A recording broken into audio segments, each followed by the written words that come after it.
Clear he's trying to walk it back now, essentially saying it's a great program. It's one that he, quote, strongly supported, but he was simply saying that there are still some areas that need work. Let's have a chat about that. Hillary Rosen is with me, CNN political commentator, Democratic strategist, and Clinton supporter. Betsy McCoy is with us as well, Trump supporter and former lieutenant governor of New York. So, ladies, great to have both of you back. Those kids behind President Clinton looked a little bored at the conversation. Yeah. Well, you know. I know. But let's begin, though, with, listen, I've talked to Dems, Hillary, and I'm sure you'll agree that Hillary Clinton, has said we need Obamacare improvements, elect me. It's a signature piece of legislation from a man I so respect, but I can make it better. But my question to you is the damage already done? I have to imagine Republicans are already creating attack ads.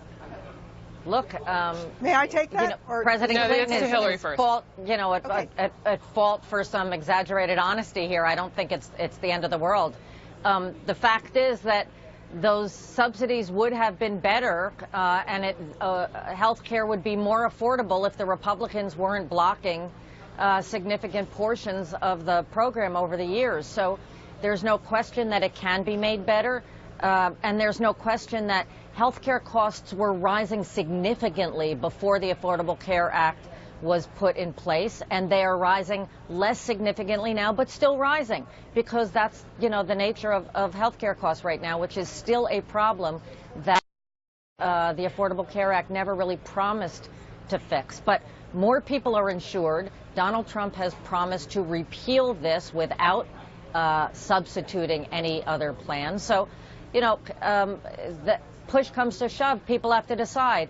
Do they want to make a imperfect plan better, or do they want to risk giving their insurance back entirely to the private sector the way that Donald Trump and the Republicans would? And I think people will choose not to.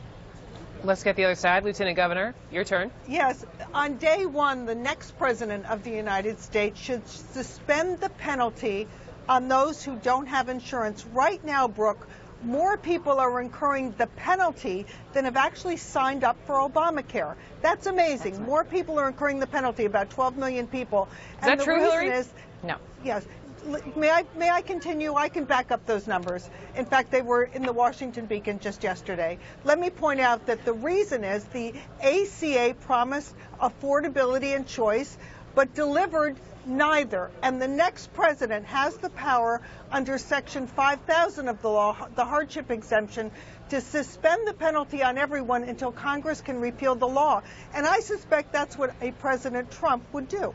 Well, let me jump in, because, and I know, Hillary, you want to respond. The penalty is, by the way, $1,000 a person, $2,000 per household.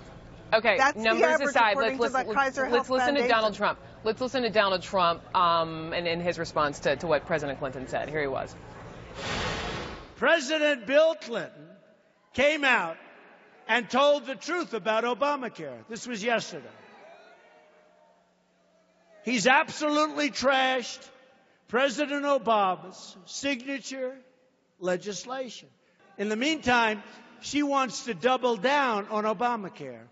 I'll bet he went through hell last night. Can you imagine what he went through after making that statement? He went through hell. But honestly, there have been many nights when he's gone through hell with Hillary. And, Lieutenant Governor, it's the last little thing there. I mean, those comments from President Clinton, it's red meat for you and your party. I think that's Donald Trump's New York sense of humor, and I wouldn't make any more I don't think everyone's laughing. I don't think everyone's laughing. Well, why did he have to go there? Very funny. But let me point out, the real issue here is that there are right now between 11 and 12 million people in the United States who are incurring a penalty for not having insurance. It's $1,000 a person this year, over $2,000 per average household, according to the Kaiser Health Foundation. They shouldn't have to pay that penalty when there is no choice and the law has not provided affordable health insurance. And a Donald Trump presidency will act quickly to remedy that situation. Those penalties are unfair, and more people are incurring the penalty than are actually signed up for Obamacare's plans. Hillary? Well, first of all, the penalty exists to encourage people to sign up, because the more people that are in the pool, the cheaper care is across the board.